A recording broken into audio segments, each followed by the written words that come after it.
Tornando a leitura do Código Civil, hoje serão lidos os artigos 79 a 188. Livro 2 dos bens. Artigo 69. São bens imóveis o solo e tudo quanto lhe incorporar natural ou artificialmente. Artigo 80. Consideram-se imóveis para os efeitos legais os direitos reais sobre imóveis e as ações que os asseguram. O direito à sucessão aberta. Artigo 81. Não perdem o caráter de imóveis as edificações que, separadas do solo, mas conservando a sua unidade, forem removidas para outro local. Os materiais provisoriamente separados de um prédio, para que nele se reempregarem. Dos bens móveis. Artigo 82. São móveis os bens suscetíveis de movimento próprio ou de remoção por força alheia, sem alteração da substância ou da destinação econômico-social. Artigo 83. Consideram-se móveis para os efeitos legais as energias que têm um valor econômico, os direitos reais sobre objetos móveis e as ações correspondentes, os direitos pessoais de caráter patrimonial e respectivas ações. Artigo 84. Os materiais destinados a alguma construção, enquanto não forem empregados, conservam sua qualidade de móveis, readquirem essa qualidade os provenientes da demolição de algum prédio. Dos bens fungíveis e consumíveis. São fungíveis os móveis que podem substituir-se por outros da mesma espécie, qualidade ou quantidade. Artigo 86. São consumíveis os bens móveis, cujo uso importa a destruição imediata da própria substância, sendo também considerados tais os destinados à alienação. Dos bens divisíveis. Artigo 87. Bens divisíveis são os que se podem fracionar sem alteração na sua substância, diminuição considerável de valor ou prejuízo do uso a que se destinam. Artigo 88. Os bens naturalmente divisíveis podem tornar-se indivisíveis por determinação de lei ou por vontade das partes. Dos bens singulares e coletivos. Artigo 89. São singulares os bens que, embora reunidos, se consideram de per si, independente dos demais. Artigo 90. Constitui universalidade de fato a pluralidade de bens singulares que, pertinentes à mesma pessoa, tenham destinação unitária. Parágrafo único. Os bens que formam essa universalidade podem ser objeto de relações jurídicas próprias. Artigo 91. Constitui universalidade de direito o complexo de relações jurídicas de uma pessoa dotadas de valor econômico. Capítulo 2. Os bens reciprocamente considerados. Artigo 92. Principal é o bem que existe sobre si, abstrato ou concretamente, acessório, aquele cuja existência supõe a do principal. Artigo 93. São pertenças os bens que, não constituindo partes integrantes, se destinam de modo duradouro ao uso, ao serviço ou ao aformoseamento de outro. Artigo 94. Os negócios jurídicos que dizem respeito ao bem principal não abrangem as pertenças, salvo se o contrário resultar de lei, da manifestação da vontade ou das circunstâncias do caso. Artigo 95. Apesar de ainda não separados do bem principal, os frutos e os produtos podem ser objeto de negócio jurídico. Artigo 96. As benfeitorias podem ser voluptuárias, úteis ou necessárias. Parágrafo 1º. São voluptuárias as de mero deleite ou recreio, que não aumentam o uso habitual do bem, ainda que o tornem mais agradável ou sejam de elevado valor. São úteis as que aumentam ou facilitam o uso do bem. São necessárias as que têm por fim conservar o bem ou evitar que se deteriore. Artigo 97. Não se consideram benfeitorias os melhoramentos ou acréscimos sobrevindos ao bem sem intervenção do proprietário, possuidor ou detentor. Capítulo 3. Dos bens públicos. Artigo 98. São públicos os bens de domínio nacional, pertencentes às pessoas jurídicas de direito público interno. Todos os outros são particulares, seja qual for a pessoa a que pertencem. Artigo 99. São bens públicos, os de uso comum do povo, tais como rios, mares, estradas, ruas e praças. Os de uso especial, tais como edifícios ou terrenos destinados a serviço ou estabelecimento de administração federal, estadual, territorial ou municipal, inclusive os de suas autarquias.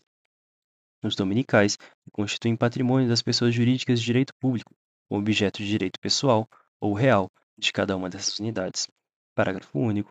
Não dispondo a lei em contrário, consideram-se dominicais os bens pertencentes às pessoas jurídicas de direito público a que se tenha dado estrutura de direito privado. Artigo 100. Os bens públicos de uso comum do povo e os de uso especial são inalienáveis enquanto conservarem a sua qualificação na forma que a lei determinar. Artigo 101. Os bens públicos dominicais podem ser alienados, observadas as exigências previstas em lei. Artigo 102. Os bens públicos não estão sujeitos a uso capião. Artigo 103. O uso comum dos bens públicos pode ser gratuito ou retribuído, conforme estabelecido legalmente pela entidade a cuja administração pertence. Livro 3 dos Fatos Jurídicos. Título 1. Negócio Jurídico. Capítulo 1. Disposições Gerais. A validade do negócio jurídico requer o agente capaz, objeto lícito possível determinado ou determinável, forma prescrita ou não defesa em lei. Artigo 105. A incapacidade relativa de uma das partes não pode ser invocada pela outra em benefício próprio, nem aproveita aos cointeressados capazes, salvo se, neste caso, for indivisível o objeto do direito ou da obrigação comum. Artigo 106. A impossibilidade inicial do objeto não invalida o negócio jurídico se for relativa ou se cessar antes de realizada a condição a que ele estiver subordinado. Artigo 107. A validade de declaração de vontade não dependerá de forma especial, senão quando a lei expressamente o exigir. Artigo 108. Não dispondo a lei contrário, a escritura pública é essencial à validade dos negócios jurídicos que visem a constituição, transferência, modificação ou renúncia de direitos reais sobre imóveis, de valor superior a 30 vezes o maior salário mínimo vigente no país. Artigo 109. No negócio jurídico celebrado com cláusula de não valer, sem instrumento público, este é da substância do ato. Artigo 110. A manifestação de vontade subsiste ainda que o seu autor haja feito a reserva mental de não querer o que manifestou, salvo se dela o destinatário tenha conhecimento. Artigo 111. O silêncio importa a anuência, quando as circunstâncias e os usos o autorizarem e não for necessária a declaração de vontade expressa.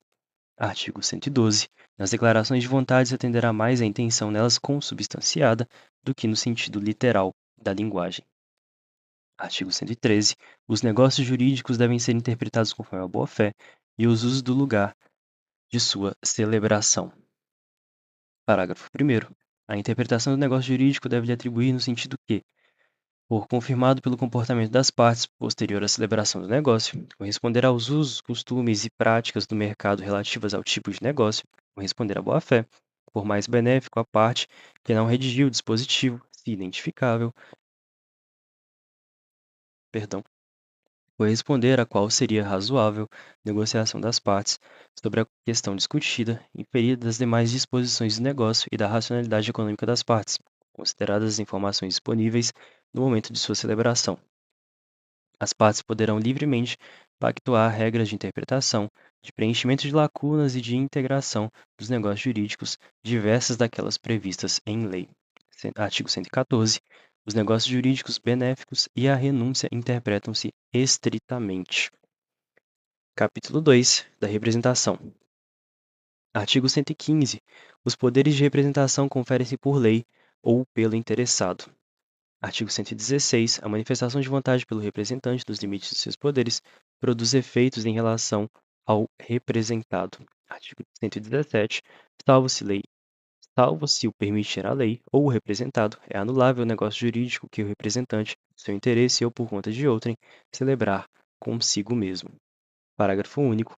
Para esse efeito, tem-se como celebrado pelo representante o negócio realizado por aquele em quem os poderes houverem sido subestabelecidos. Artigo 118. O representante é obrigado a provar às pessoas com quem tratar em nome do representado a sua qualidade e a extensão de seus poderes, sob pena de não o fazendo responder pelos atos a que estes excederem. Artigo 119. É anulável o negócio jurídico concluído pelo representante ou em conflito de interesses com o representado, se tal fato era ou devia ser de conhecimento de quem com aquele tratou. Parágrafo único. É de 180 dias, a contar da conclusão do negócio ou da cessação da incapacidade, o prazo de decadência para pleitear a anulação prevista nesse artigo. Artigo 120. Os requisitos e efeitos da representação legal são estabelecidos nas normas respectivas. Os da representação voluntária são os da parte especial deste Código. Capítulo 3 da condição, termo e do encargo. Artigo 121. Considera-se condição a cláusula que, derivando exclusivamente da vontade das partes, subordina o efeito ao negócio jurídico a evento futuro e incerto. Artigo 122. São lícitas, em geral, todas as condições não contrárias à lei, à ordem pública ou aos bons costumes. Entre as condições defesas se incluem as que privarem de todo efeito o negócio jurídico ou o sujeitarem ao puro arbítrio de uma das partes. Artigo 123. Invalidam os negócios jurídicos que lhes são subordinados as condições física ou juridicamente impossíveis, quando suspensivas, as condições ilícitas ou de fazer coisa ilícita, as condições incompreensíveis ou contraditórias. Artigo 124. Tens por inexistentes as condições impossíveis, quando resolutivas, e as de não fazer coisa impossível. Artigo 125. Subordinando-se a eficácia do negócio jurídico à condição suspensiva, enquanto essa não se verificar, não se terá adquirido o direito a que ele visa. Artigo 126. Se alguém dispuser de uma coisa sob condição suspensiva e pendente esta, fizer quanto àquela novas disposições, essas não terão valor, realizada a condição, se com ela forem incompatíveis. Artigo 127. Se for resolutiva a condição, enquanto esta se não realizar, vigorará o negócio jurídico, podendo exercer-se, desde a conclusão deste, o direito por ele estabelecido. Artigo 128. Sobrevindo a condição resolutiva, extingue-se para todos os efeitos o direito a que ela se opõe, mas se aposta um negócio jurídico a um negócio de execução continuada ou periódica a sua realização, tal disposição em contrário, não tem eficácia quanto aos atos já praticados, desde que compatíveis com a natureza da condição pendente e conforme os ditames da boa-fé. Artigo 129. Reputa-se verificada quanto aos efeitos jurídicos da condição cujo o implemento for maliciosamente obstado pela parte a quem desfavorecer, considerando-se, ao contrário, não verificada a condição maliciosamente levada a efeito para aquele a quem aproveita o seu implemento. Artigo 130. Ao titular de direito eventual, nos casos de condição suspensiva ou resolutiva, é permitido praticar os atos destinados a conservá-lo. Artigo 131. Termo inicial suspende o exercício, mas não a aquisição do direito. Artigo 132. Salvo disposição legal ou convencional e contrário, computam-se os prazos, excluindo-se o dia do começo e incluindo o dia do vencimento. Parágrafo 1º. Se o dia do vencimento cair em feriado, considera-se-á prorrogado o prazo até o seguinte dia útil. Parágrafo 2º. Meado considera-se, em qualquer mês, o seu 15º dia. Parágrafo 3º. Os prazos de meses e anos expiram no dia de igual número de início ou no imediato, se faltar exata correspondência. Parágrafo 4º. Os prazos fixados por hora contar-se-ão de minuto a minuto. Artigo 133. Nos testamentos presume-se o prazo em favor do herdeiro e nos contratos em proveito de devedor, salvo quanto a estes, se do teor do instrumento ou das circunstâncias resultar que se estabeleceu em benefício do credor ou de ambos os contratantes. Artigo 134. Os negócios jurídicos entre vivos, sem prazo, são exequíveis desde logo, salvo se a execução tiver de ser feita em um lugar diverso ou depender de tempo. Artigo 165. Ao termo inicial e final aplicam-se no que couber as disposições relativas à condição suspensiva e resolutiva. Artigo 136. O encargo não suspende a aquisição nem o exercício do direito, salvo quando expressamente imposto no negócio jurídico pelo disponente como condição suspensiva. Artigo 137. Considera-se não escrito encargo ilícito ou impossível, salvo se constituir motivo determinante da liberdade, caso de liberalidade, caso em que se invalida o negócio jurídico. Capítulo 4. Dos defeitos do negócio jurídico. Seção 1. Do erro ou ignorância. Artigo 138. São anuláveis os negócios jurídicos quando as declarações de vontade emanarem de erro substancial, que poderia ser percebido por pessoas de diligência normal em face das circunstâncias do negócio. Artigo 139. O erro é substancial quando interessa a natureza do negócio, ao objeto principal da declaração ou alguma das qualidades a ele essenciais. Concerne a identidade ou a qualidade essencial da pessoa que se refira à declaração de vontade, desde que tenha influído nesta ou nesta de modo relevante, sendo de direito e não implicando recusa da aplicação da lei por motivo único ou principal do negócio jurídico. Artigo 140. O falso motivo só vicia a declaração de vontade quando expresso como razão determinante. Artigo 141. A transmissão errônea da vontade por meios interpostos é anulável nos mesmos casos em que a declaração em que o é a declaração direta. Perdão. 140. O erro de indicação da pessoa ou da coisa que se referir à declaração de vontade não viciará o negócio jurídico quando, por seu contexto e pelas circunstâncias, se puder identificar a coisa ou pessoa cogitada. Artigo 143. O erro de cálculo apenas autoriza a retificação da declaração de vontade. 144. O erro não prejudica a validade do negócio jurídico quando a pessoa a quem a manifestação de vontade se dirige se oferecer para executá-la da conformidade da vontade real do manifestante. Do dolo. 145. São os negócios jurídicos anuláveis por dolo quando este for a causa. Artigo 146. O dolo acidental só obriga a satisfação das perdas e danos e é acidental quando, a seu despeito, o negócio seria realizado, embora de outro modo. Artigo 141. Nos negócios jurídicos bilaterais, o silêncio intencional de uma das partes, a respeito de fato ou qualidade a que outra parte haja ignorado, constitui omissão dolosa, provando-se que sem ela o negócio não teria celebrado. 148. Pode também ser anulado o negócio jurídico por dolo de terceiro se a parte a quem aproveite dele tivesse ou devesse ter conhecimento. Em caso contrário, ainda que subsista o negócio jurídico, o terceiro responderá por todas as perdas e danos da parte a quem ludibriou. 150. Se ambas as partes procederem com dolo, nenhuma pode alegá-lo para anular o negócio jurídico ou reclamar indenização. Da coação. Artigo 151.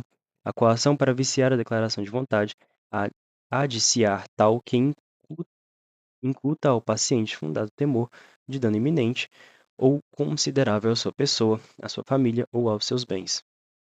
Parágrafo único. Se disser respeito à pessoa não pertencente à família do paciente, o juiz, com base nas circunstâncias, decidirá se houve coação. 152. Na apreciada coação, ter-se-ão em conta o sexo, a idade, a condição, a saúde, o temperamento do paciente e todas as demais circunstâncias que possam influir na gravidade dela. 153. Não se considera coação a ameaça do exercício normal de um direito, nem o simples temor reverencial. 154. Vicia o negócio jurídico a coação exercida por terceiro, se dela tivesse ou devesse ter conhecimento, a parte que aproveite, e esta responderá solidariamente com aquele por perdas e danos. 155. Subsistirá o negócio jurídico se a coação decorrer de terceiro, sem que a parte que aproveite dela tivesse ou devesse ter conhecimento, mas o autor da coação responderá por todas as perdas e danos que houver causado ao coato. Do estado de perigo. Artigo 156. Configura-se o estado de perigo quando alguém premido da necessidade de salvar-se, ou pessoa de sua família, de grave dano conhecido por outra parte, assume obrigação excessivamente onerosa. Parágrafo único. Tratando-se de pessoa não pertencente à família do declarante, o juiz decidirá segundo as circunstâncias. Da lesão. Artigo 157. Ocorre a lesão quando uma pessoa, sob premente necessidade ou inexperiência, se obriga a prestação manifestamente desproporcional ao valor da prestação oposta. Parágrafo 1º. Aprecia-se a desproporção das prestações segundo os valores vigentes ao tempo em que foi celebrado o negócio jurídico. Parágrafo 2º. Não se decretará a anulação do negócio jurídico se for oferecido suplemento suficiente ou se a parte favorecida concordar com a redução do proveito. Da fraude contra os credores. Artigo 158. Os negócios de transmissão gratuita de bens ou remissão de dívida, se os praticar o devedor já insolvente, ou por eles reduzido à insolvência, ainda quando o ignore, poderão ser anulados pelos credores quirografários como lesivos dos seus direitos. Parágrafo 1º. Igual direito assiste aos credores cuja garantia se tornar insuficiente. Parágrafo 2º. Só os credores que já o eram ao tempo daqueles atos podem pleitear a anulação destes. Artigo 59. Serão igualmente anuláveis os contratos onerosos do devedor insolvente, quando a insolvência for notória ou houver motivo para ser conhecida do outro contratante. Artigo 160. Se o adquirente dos bens do devedor insolvente ainda não tiver pago o preço em que se for aproximadamente corrente, desobrigar-se-á, depositando em juízo, com a citação de todos os interessados. Parágrafo único. Se inferior, o adquirente, para conservar os bens, poderá depositar o preço que lhe corresponda ao valor real. Artigo 161. A ação, nos casos dos artigos 158 e 159, poderá ser intentada contra o devedor insolvente, a pessoa com quem ele celebrou a estipulação considerada fraudulenta, ou terceiros adquirentes que hajam procedido de má-fé. Artigo 162. O credor quirografário que receber do devedor insolvente o pagamento da dívida ainda não vencida ficará obrigado a repor em proveito do acervo sobre que ele tenha de efetuar o concurso de credores aquilo que recebeu. Artigo 163. Presumem-se fraudatórias dos direitos dos outros credores as garantias de dívidas que o devedor insolvente tiver dado a algum credor. Artigo 164. Presumem-se, porém, de boa-fé e valem dos negócios ordinários, indispensáveis à manutenção de estabelecimento mercantil, rural, industrial ou à subsistência do devedor e de sua família. Artigo 165. Anulados os negócios fraudulentos, a vantagem resultante reverterá em proveito do acervo sobre a que se tenha de efetuar o concurso de credores. Parágrafo único.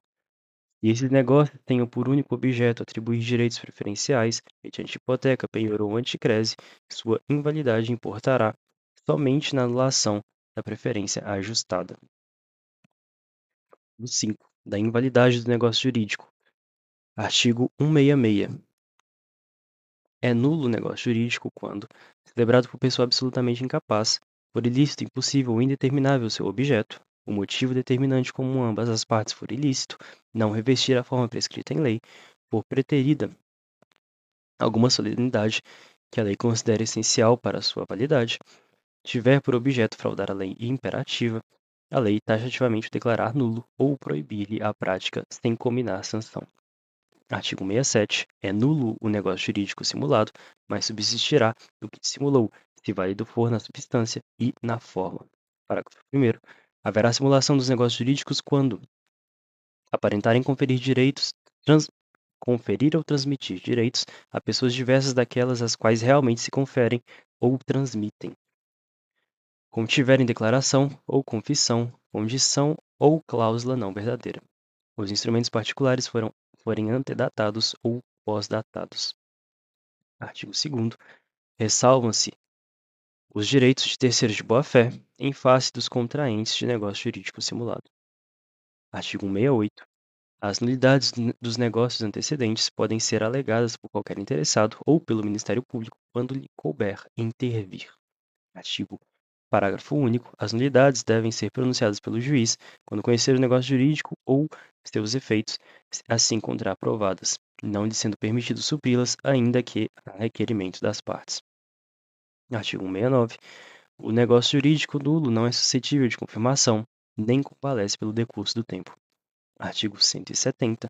Se, porém, o negócio jurídico nulo contiver os requisitos de outro, subsistirá este quando o fim a que visarem as partes permitir supor que o teriam querido, se houvessem previsto a nulidade.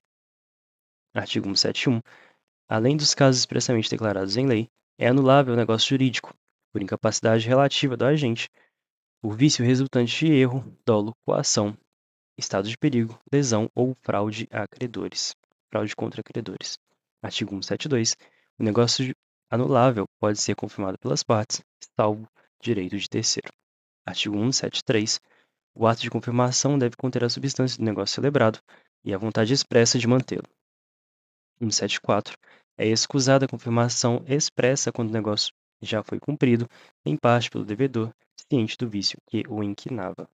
175. A confirmação expressa ou a execução voluntária de negócio anulável, nos termos do artigo 172 a 174, importa a extinção de todas as ações ou exceções de que contra ele dispusesse o devedor. 176. Quando a anulabilidade do ato ressaltar da falta de autorização de terceiro, será validado se este se der posteriormente. Artigo 177. A anulabilidade não tem efeitos antes da sentença julgada, nem se pronuncia de ofício. Só os interessados a podem alegar, e aproveita a exclusividade aos que a alegarem, salvo o caso de solidariedade ou indivisibilidade. Artigo 178. É de 4 anos o prazo de decadência para pleitear-se a anulação do negócio jurídico, contando, no caso de coação, do dia em que ela cessar, no, no de erro, dolo, fraude contra credores, estado de perigo ou lesão, do dia em que se realizou o negócio jurídico e dos atos de incapazes do dia em que cessar a incapacidade. Artigo 179. Quando a lei dispuser que determinado ato é anulável sem estabelecer prazo para pleitear-se a anulação, será este de 2 anos a contar da data da conclusão do ato. Artigo 180. O menor entre 16 e 18 anos não pode, para eximir-se de uma obrigação, invocar a sua idade se dolosamente a ocultou, quando inquirido pela parte, ou, no ato de obrigar-se, declarou-se maior. Artigo 181. Ninguém pode reclamar o que por uma obrigação anulada pagou a um incapaz, se não provar que reverteu em proveito dele a importância paga. 182. Anulado o negócio jurídico, restituir-se-ão as partes ao estado em que antes delas se achavam e, não sendo possível restituí-las, serão indenizadas com o equivalente.